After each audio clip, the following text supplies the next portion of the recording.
Former U.S. National Security Advisor General James Jones says Pakistan has become a safe haven for terrorists, causing more U.S. casualties and prolonging the war in Afghanistan.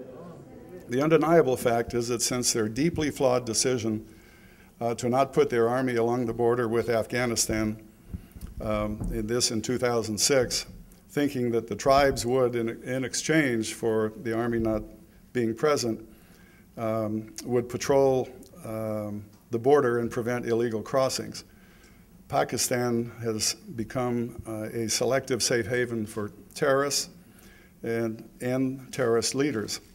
And this fact alone has resulted in prolonging the efforts in Afghanistan and continues to cause us and our allies to suffer many more casualties and to deplete our national treasures at a time when obviously we can ill afford to do so. General Jones also says it is reasonable to think Pakistani intelligence officials knew where Osama bin Laden was hiding. Do you think Pakistan intelligence knew Osama bin Laden was in the compound in that region? I don't want to add any fuel to the fire on that one. There are definitely some questions that have to be asked and answered by both sides.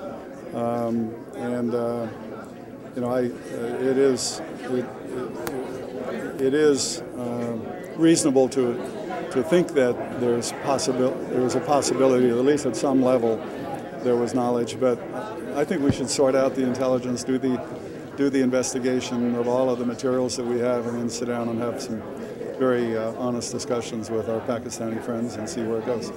Do you think the U.S. should cut off funds to Pakistan?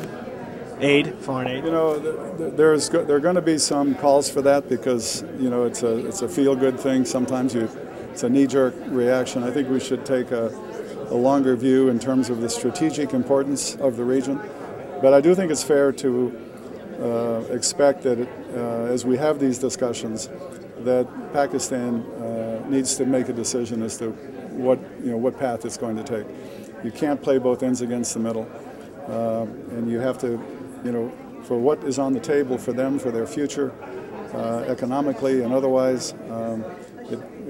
It's maybe my logic or an American logic, but it's hard for us to understand why that wouldn't be to Pakistan's advantage. But we'll just have to see what happens. Nicholas Balsi, CNSnews.com, Washington.